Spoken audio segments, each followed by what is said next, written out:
Alright, hey everybody, we are back again with the Windows NT4 Master Series. I'm sort of tentatively calling it, even though, jack of all trades, master of none, sums up my experience at least.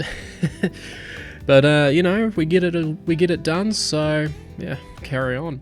Today is one of the more exciting videos that I've been working on, which is installing Windows 95, 98, first or second edition, doesn't matter, or Windows ME. You can even do Windows 3.11, from what I understand, and it's sort of doing a diskless or CD-ROM-less install from just one floppy disk. So basically what that means is there are, to boil it down, basically there are network drivers basically on the disk. It loads up a basic DOS environment, and then from there you're essentially running the setup executables off a shared drive or server. It's wildly impractical. Just putting that out there to start with. This is, as the hat says, useless information. It's just a bit of fun. Where this is used is if you've got a computer lab or school or university or something like that, where you've got a bunch of machines that all have the same sort of hardware and things like that in there. You can do all these installs. So you've just got the one disk, you go around, put it in the machine, and then you can also have it run a batch script for the Windows setup, like an answer file, and it will go through and it will fill out all the information. So yeah, I figured why not go through it from start to finish on how to get a basic setup at least done, and then from there, you can try and do some more advanced stuff. So I've done another spreadsheet, or added another tab to the spreadsheet. So here we are here. So here's the information. You can copy this if you want from your previous side of things. So I can do that here. Why not? Just copy it all in. Yeah, it's fairly accurate. Bump up that text size a smidge. So yeah, what we're going to do is, we'll walk you through it, but we're going to be doing some folders, set up some locations and things like that if you need to note down any of the paths. But yeah, I think let's get started. And just stopping and adding this in here now, before you do any of this, you want to be familiar with your network card and your DOS packet drivers. For those cards, I would recommend using an ISA card for this project and the next one. The reason is the next one I know plug and play doesn't work. So what I've actually got inside of my machine over here, which I'll show you, it's a 3Com Etherlink 3 card. It's like one of the most widely supported ISA bus network cards, and I've turned plug and play mode off. You can either do that with some software, so 3Com provide a little utility which you can go in and change that setting. From there, it will work better with the next project we're doing, but also help with this one. Or you can go into the BIOS and turn off plug and play. If you don't want to do the next project, which is the hard driveless Windows 95 remote boot project, then you can use plug and play PCI based network cards. I've tested it, works fine, but I find that both of these projects were easier with the old school ISA bus.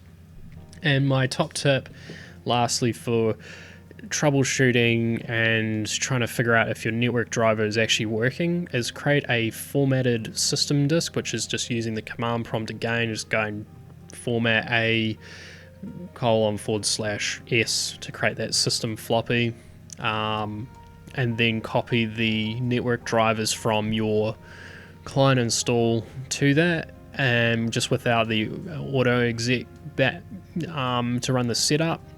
and then from there you can like manually play around trying to map the drive and see what protocols are working. There's various command sets and things you can run as well. So that's my top tip if you're having issues. Okay, so the very first thing I need to do, which I didn't do when configuring my virtual machine, is I need to add a floppy disk drive. So to do that, I'm just going to jump in here, and I think it's, I always forget which one it is, add a controller, and then we can add a floppy disk drive. I'm trying to get this floppy disk drive to work. I believe I've had this issue before. You've got to kind of select an image for it to kind of boot, I guess. I know that there's a floppy disk drive there, so we'll do that. And there's something there, so now I've got a floppy disk drive thing, and I can remove that and restart my VM, and that disk drive should show up. Okay, so we are back in business. I think what we need to do now is let's get started creating directories for our clients to sit in. So I am going to choose the data directory. So the first thing you need to do is we need to put in the CD-ROM of Windows NT4 server, so whether or not that's your physical CD, like I've got a CD here, which I've just copied to an ISO, or, you know, virtually, like we're doing here. We just need that Windows NT4 server.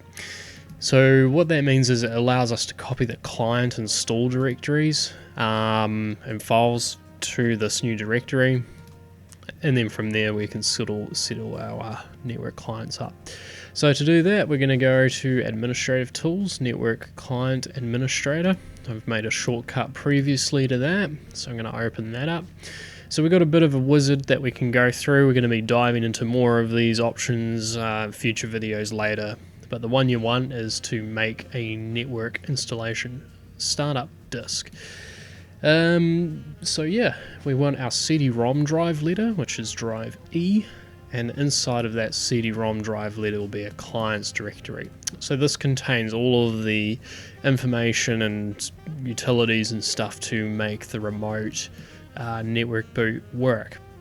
And then from there, we're going to go and create a new directory and then share it. So if you've already got an existing directory or another server, you can use that or use that, but we're going to be doing that because I'm assuming you guys are doing this for the first time like I am on this server. So we've got our path to the CD-ROM drive. That's where it's going to be going locally. I'm actually thinking maybe I can copy and paste that. So we're going to do that. It's going to copy everything over.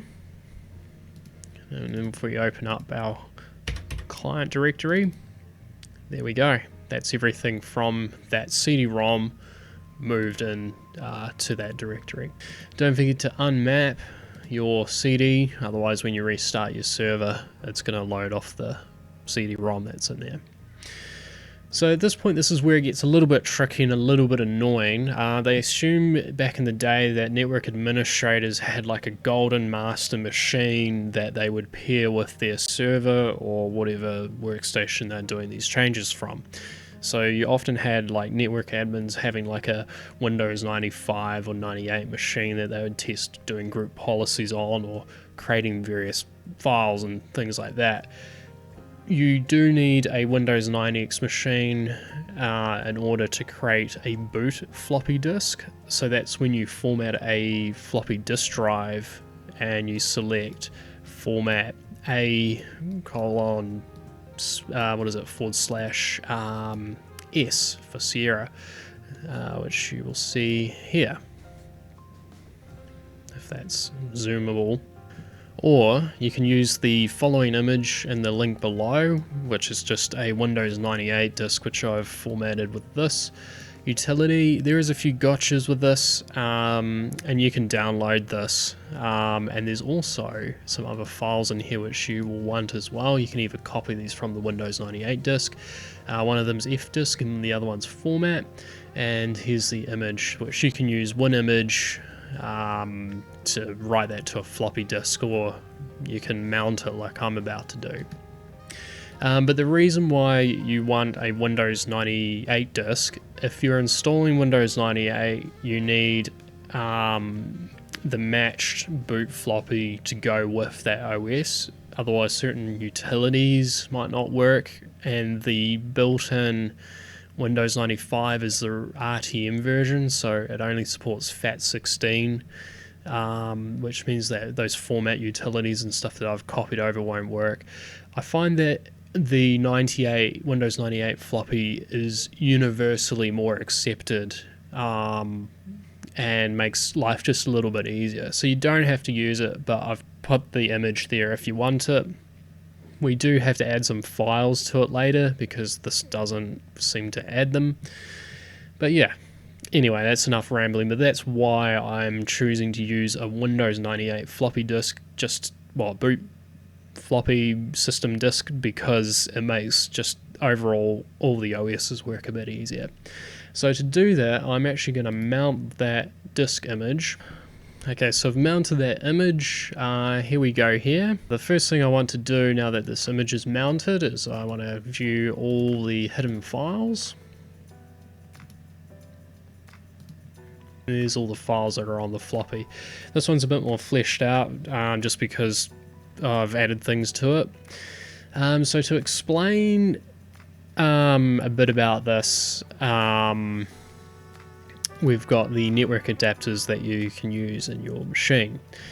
If you're using one that isn't on this list, what you can do is just select what I've been shown before, is just the 3COM Etherlink 3. It's the easiest driver to replace and find. I've actually got that in my test machine, so we're going to do that. And then, we're going to write the files to the floppy disk. So this is saying that in order to use Windows 95, which by the way is almost like the upgrade version, so you have to have a previous version of Windows or a disk for it to continue the setup, but we'll ignore that. You've got to have a valid license, so I'm going to hit OK. Right, so these are the settings that are going in. The reason I am using NetBEUI is it's a simpler protocol to work with between the client and the server. You can use TCP/IP, that's not a problem. I have found that this works pretty effortlessly, so use it what you will. I'm going to call a workstation 01. There's the account that it's going to be using. I'm just going to use the domain admin account. There's the domain, and here's the destination of our system floppy disk. Right, what this is saying, it's going to just copy all the files over and set up the proper floppy. Right, so I've just had to remove some files off there, but we copied that over, and there we go. So we can close this utility, but we are going to come back to it. But for now, let's have a look in our auto exec back. So basically, it's going to run the network driver. I wonder if I can set my font to be a bit bigger. It's already at the biggest there. And it's going to use this directory, which is our D drive clients, which is here. And that's the path to the Windows 95 setup files. The one thing I have found with this utility is there's no Himem driver or anything loaded, which is really annoying. So when you try and run the setup, the Windows setup is going to complain that there's not enough conventional memory, because what's happening is all the drivers and everything to run all this are being loaded into the conventional memory, filling that up, and then there's not enough memory basically to run the Windows setup. So what you can do is, there's a little screenshot here in the spreadsheet, so we can just add this in. There we go. So I've added those lines to my config.sys file on the floppy, so we'll save that. As I said, if you try and run the setup, it's going to just fail straight away. I found that very quickly. So this is a very, very basic setup, but what you also might want to do is copy over like format or fdisk or something like that. So there's two options. You can copy it to the floppy as I said, or we can just put it straight on to a shared drive or something, you know, so you can get to it easily from your end user workstation. So in the archive.org link, I've also got these two format.com and fdis.exe files. So these guys are from the Windows 98 SE CD-ROM. But you know what? Let's why waste room on that floppy disk? We'll create a tools directory, and let's put those in there so you can just get to that when you start up the workstation. Alright, so where the magic's going to come into play, where we want to set up Windows 95, maybe 95 OSR2, 98, Windows ME, we need to create directories. So what we'll do is go back over here, and I'm going to update my list.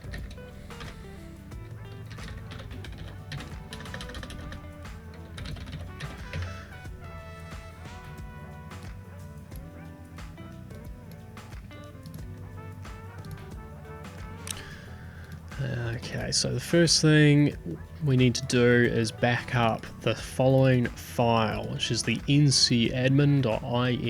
You want to keep a copy of this just in case anything goes wrong. You put that in there, and then we need to open that up with Notepad, and we're going to edit some things in here. So this is for that network configuration disk making utility. This is where it knows what operating systems it can install, where they are, and what executables are going to run. So we've got the Windows 95 one here. This is the display name for that. So what we're going to do is we're going to call that RTM, so we know that that's the OG one, and we also need to probably name it upgrade. There we go. I also want a Windows 95 OSR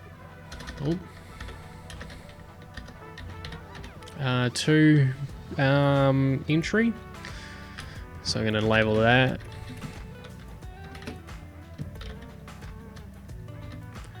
I also want a Windows 98 second edition install.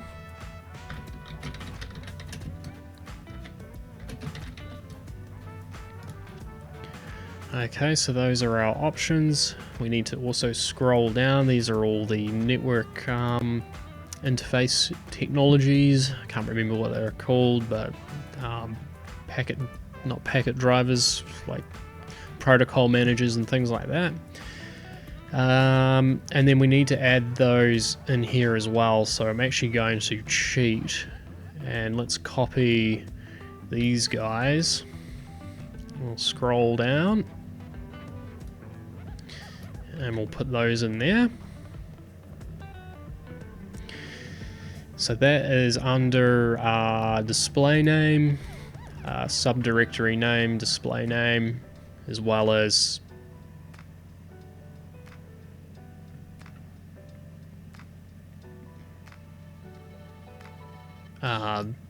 this other option. So that's under the OTN entry, as well as the copy clients directory as well. So where we actually need to specify our setup commands, we're going to put this in here. And I'm going to take the names out. The reason I'm doing the old copy and paste is so I don't make any mistakes.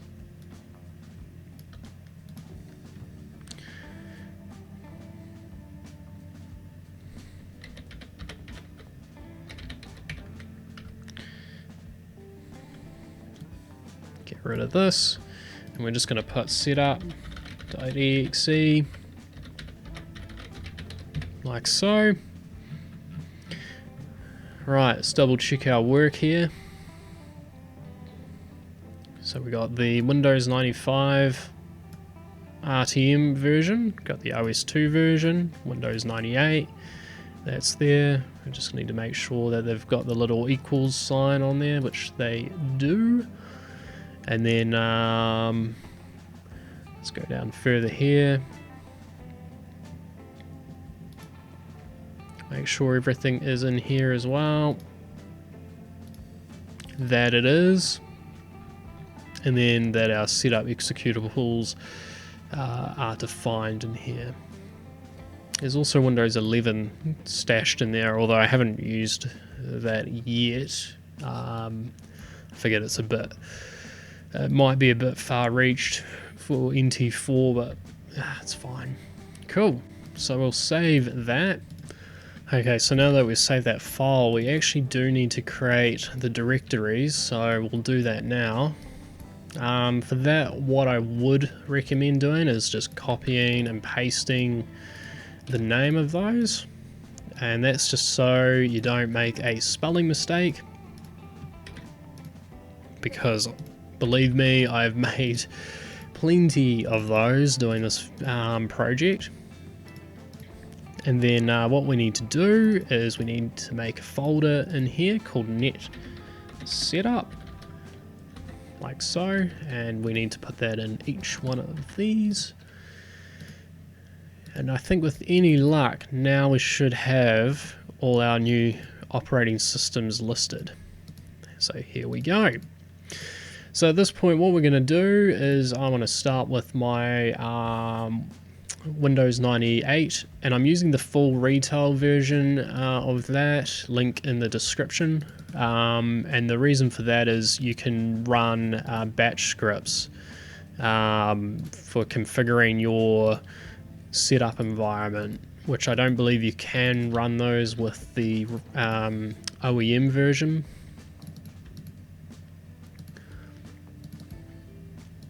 And then we're going to copy those Windows 98 setup files.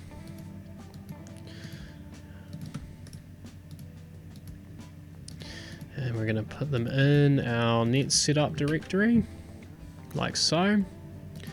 And I also wouldn't mind some OSR2. There we go. Choose that.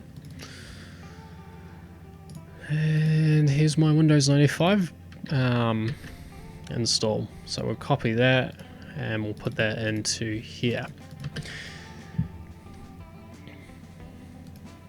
Alright, so yeah, as I said, you can change all of these if you want, but I'm going to put in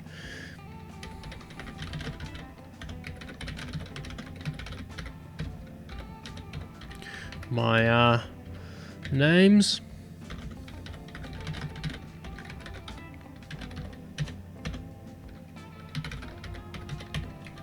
Like so, just so I've got sort of like a record.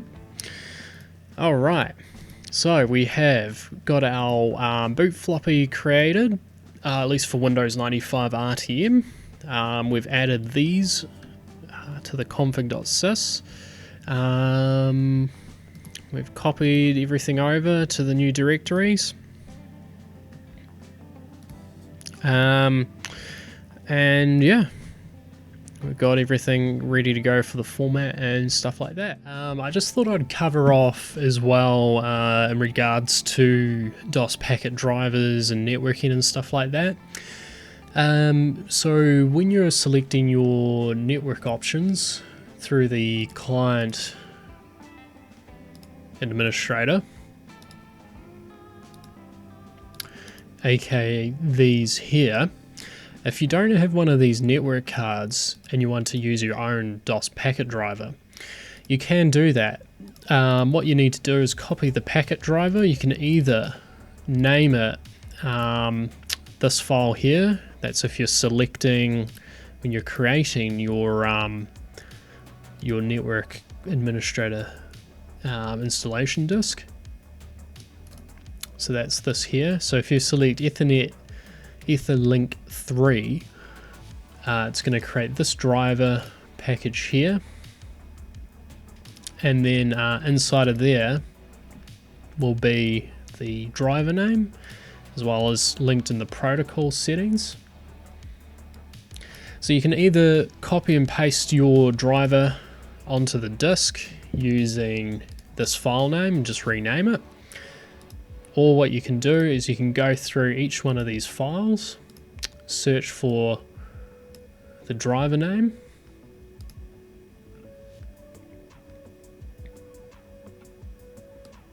Like this was the SMC card that I was trialing with first.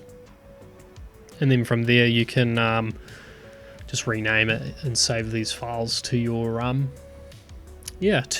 floppy disk drive. Okay, so everything is set up, ready to go. We've got our boot floppy disk here. That's all, ready to go on our test machine. So this disk is currently set up with Windows 95 RTM, but if you wanted to change that, you can have multiple versions of this disk. And all you need to do is open up the floppy disk, go to autoexec.bat, and then change this path here to use whatever version you want. So let's say you want to install OSR2. You can put that in there and save it. So as it goes through, it's going to run from that directory, which is going to be this guy. So that's how you can install any version, basically just by having the floppy disk, and you can just clone this and just rename it, or you can there might be enough room on it to copy edit.com and you can actually edit this. Yeah, but what I did last time when I first tried this is I just had multiple versions of this disk and I just kept cloning it and then just changing the name in here. The other thing that I'd really love to do, and someone smarter than me might be able to do this, is to have options to ask if you want to format or F-disk the hard drive. I tried to do it myself, but it turns out the command prompt environment that this has is cut down, so it's not a fully fledged out version of MS-DOS, of course. So the option to ask questions, the little variable, I think it was choice, wasn't available. So I played around with it for like an hour or two and I was like, it's not worth it. You can just bail out of the setup as it runs and then just go to your X drive and you can format your hard drive there. Right, so let's go over to the computer here. Now that we've got our share set up, we've got some files in there. And let's go and try Windows 95 setup. Okay everyone, so what I'm going to do is I've got a compact flash card inside of this machine. So let's put my boot disk in and we will run this setup.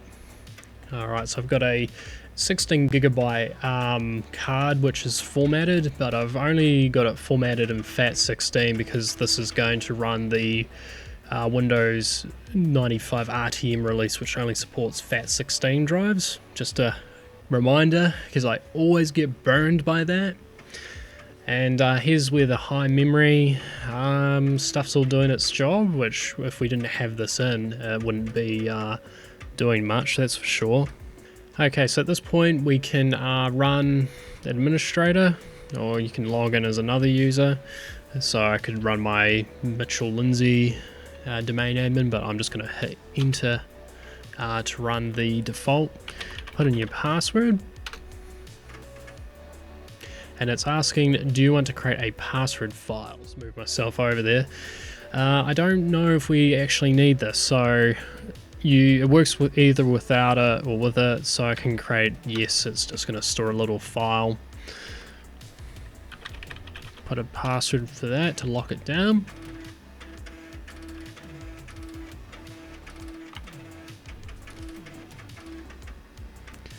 And there it goes, it's made the file. It's mounting our path for where the installers are. Okay, so yeah, it's automatically loaded the setup. Because this is the RTM release, it is going to complain that the scan disk or check disk isn't going to work because it's running a newer version of DOS. But we can press enter. So yeah, to continue, I'm just going to hit escape. You can quit out of this and we can actually go and run our format or F-disk or anything like that. So I could go exit like this.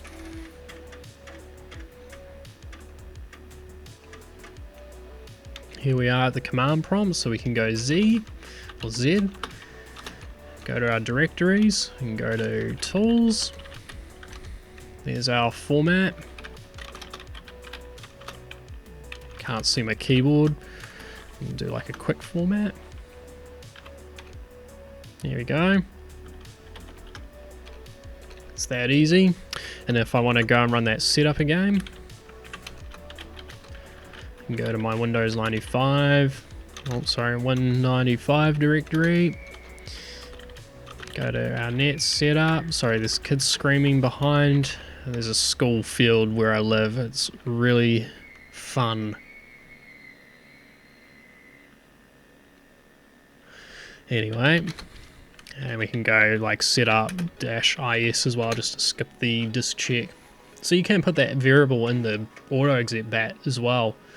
But yeah, let's get Windows 95 installed. And this is where the version that comes bundled with NT4 is a little bit annoying, because you need some previous versions of Windows.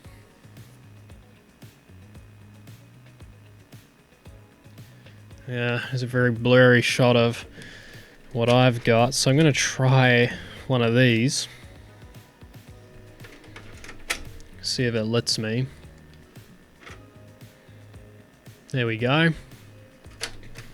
So I got to remember to remove those disks, unless you want anything to be erased. And from here, we can just carry on with the setup. Keep in mind this is all running off the network adapter.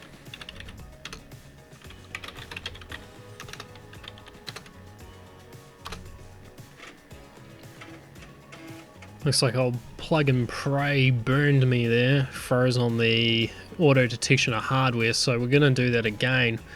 Although this time I'm going to exclude setting my discovery on the network adapter. I think it gives us an option here, hopefully.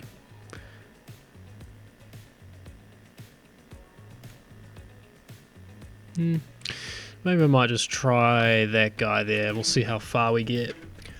Okay, select our items.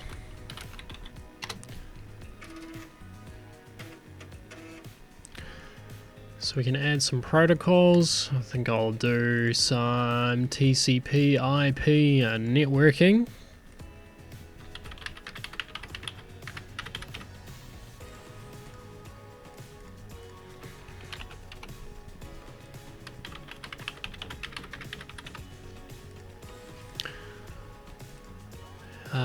And if you want, you can log on to the domain, which we might do.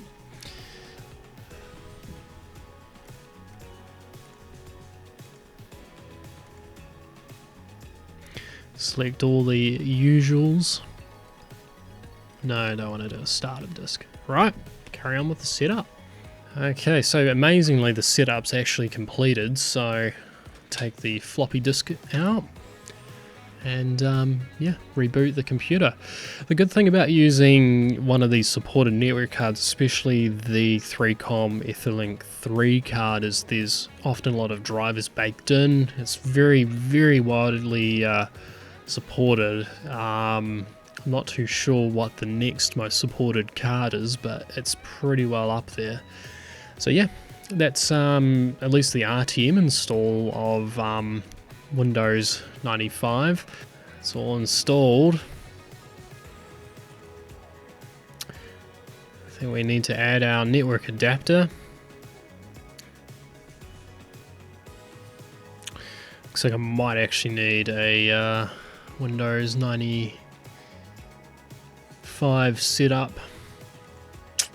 That's annoying. You can actually cheat and just also copy the files to the hard drive locally, I guess, as well. So just like what I'd normally do with a Windows setup. So I can show you that here now, actually. Okay, so it's really just like any other setup, really. So what I'm going to do is go to 195, go to my net setup. You can go make dir c cabs, then go copy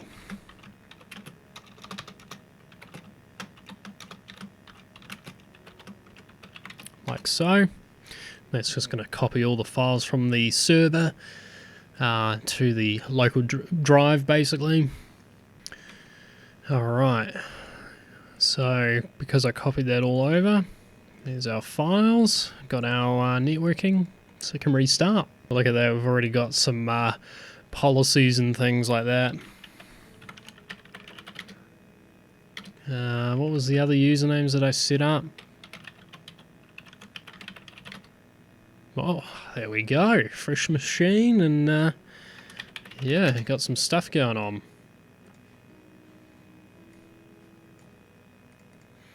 There's our stuff. I just realized as well, the group policies might not work because there's no group policy manager actually installed to this machine.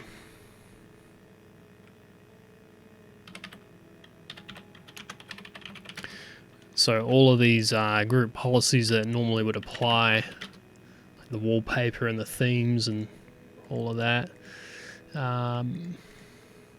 yeah, none of that's actually here. Okay, so we're basically done with Windows 95. Excuse the close-up here, I've just, my microphone doesn't reach and I'm sick of moving it back and forward from the desk and over, so I've kind of just moved it on the side of my desk. So now Windows 98, it's pretty much the same process, but there's a few extra little tools and things that you can use. So one of them, if you grab the full retail release on WinPC World or WinWorld PC, I always forget the name of it, links down below again.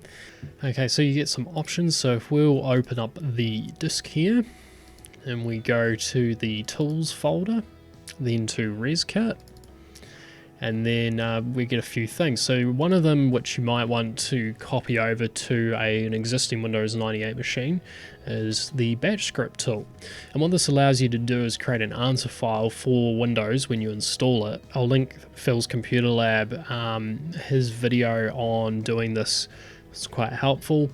But yeah, basically it creates a answer file. So this is what one looks like here. So yeah, it's got things like your product key. This is not mine, this is from WinPC World again. But yeah, a couple of things that you can put in as well.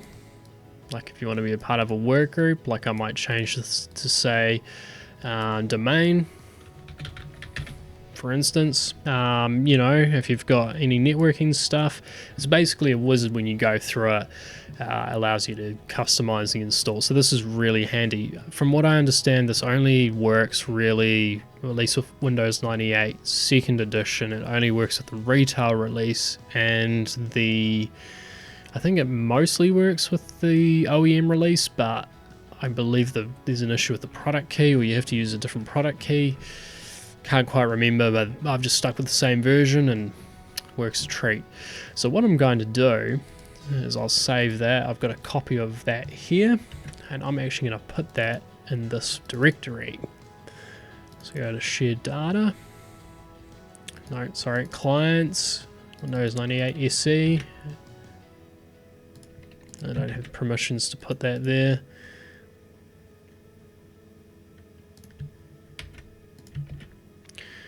Copy it to the desktop. Then I'll move it. There we go. Cool, so we've got these two files here. The next thing that I'm going to show you guys is bundling drivers. So for that, in that same ResKit folder, you got this INF install. So what I can do is we'll copy this to our, get this closed here. Put it in our data directory. I might as well just dump it in here. Cool. So it's basically a utility that you can use to just package drivers into. It's quite handy actually, so I'll show you that. Go through it. So our Windows 98 setup.exe executable, sorry, is there. So we'll go and browse for that. I'm not worried about like ruining the setup because I can always just copy and paste it. The other thing we want is drivers. Alright, so I got my driver here. Again, we're gonna maybe just stash this in here or create a folder for it. Like so. Copy that in. Cool, while that's doing that, we'll just browse to that directory. It's a pretty large install. But it's done. There we go. So here's the INF file, and that's where it's going to add it. So we'll do this, and it's basically going to package it up, match the hardware vendor IDs and things like that. And yeah, there we go. In theory, we should have a display driver now for our Windows 98 install. So you can bundle a number of drivers and things in there, but yeah, given this is a socket 7 machine with a ISA bus, sound card and network card and things like that, I don't have to worry too much about fancy drivers. But the Creative 3D Blaster Extreme I've got in there is yeah, the only thing I think that needs it. It's the Pro Media 2 based one. So yeah, what we'll do now is let's go back over to the PC, we'll edit our boot disk, and yeah, let's kick on with the setup. Okay, so this is where having like multiple floppies might actually be handy. But what I'm going to do is, we've got our disk here. Let's edit the auto exec back.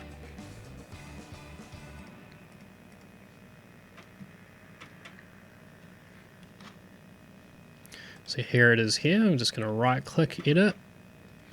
And then I want to change this to use the Windows 98 SE installer. The other thing I'm going to do is tell it to use the batch file that you would have made if you wanted it with the Phil's Computer Lab video. So you copy that, as I said, to that folder. And that is under the same path. And the file name, we can double check that. Just go to the server, clients, there it is, msbatch.inf, I believe it is. Just do that, make it easier for ourselves. Copy and paste, like so. Cool, so we've changed the boot floppy now to use the Windows 98 setup.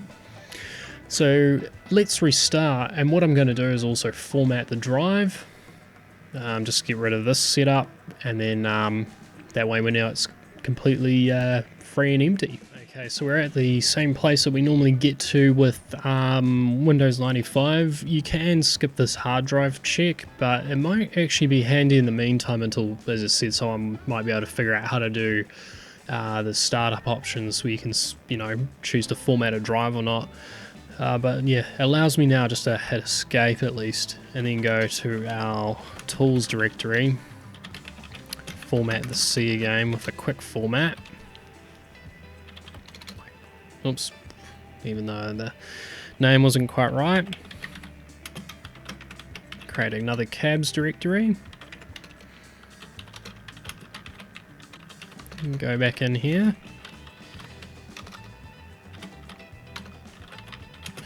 Once again, copy all the files to the hard drive in case we need anything. It's pretty easy to do. Okay, so back after copying those files, let it go through and do the disk check. Of course, because matched version of Windows floppy disk with the scan disk version, we didn't get any complaints there, but yeah, if any luck, this wizard should just be mostly hands off, and it should just kind of go through and do its setup. I can definitely tell this is a larger operating system due to the fact it took ages to copy all the files over. Let's see what happens here as it goes through. I can't remember if I had allowed it to ask things. Oh no, there we go, let's put the product key in.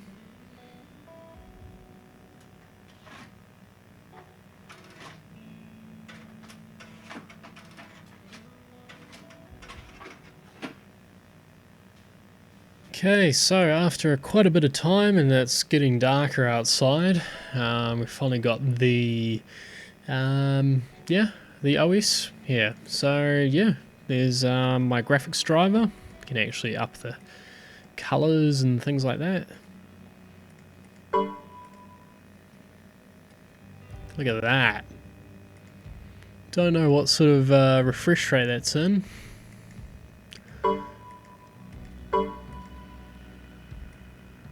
Ugh, still looks like garbage.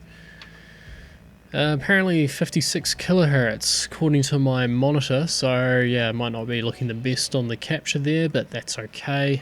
I think it's something to do with just this here.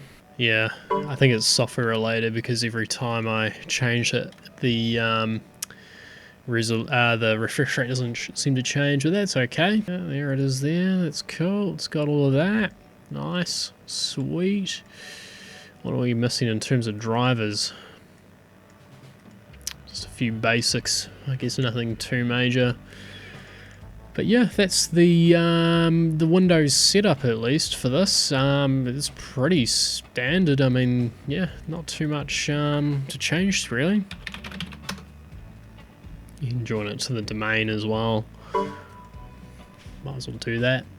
Alright everyone, well that's basically my tutorial on network installing Windows 9X. Yeah, it's once you've got the hang of it and you've got your networking drivers sorted out, it's actually not too hard. The hardest thing is actually fighting different types of machines and the unique hardware. So obviously you're going to have to be very comfortable with DOS network packet drivers, or at least some sort of DOS networking, because it's all involved around that, you know, port utility and yeah, all the other bits that go with it. Yeah, it's just a bit of a process, shall we say.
Yeah, anyway, that's pretty much wraps up this video. I just really wanted to showcase the software and everything that's involved in setting it up from scratch, and hopefully it's documented well enough that people can tweak it and, you know, improve the process and, yeah, make it a bit better. But yeah, other than that, yeah, super fun, and I'm looking forward to the next one, which is the really weird one, which is the whole OS network boot. So that's having no hard drive installed on a computer and you're running the entire operating system from a network share. That one will be quite interesting and really painful and buggy, and no one would ever want to do it. And yeah. But I guess that's always the fun of it. Anyway, guys, I won't keep you, but yeah, thanks for watching. Hopefully you guys found this useful and have a crack at it. The software is all obsolete and free now, so yeah, all you need is a bit of time and a bit of patience, and yeah, a couple of machines kicking around you can have a bit of fun with. So yeah, that's it for now, and until next time, thanks for watching.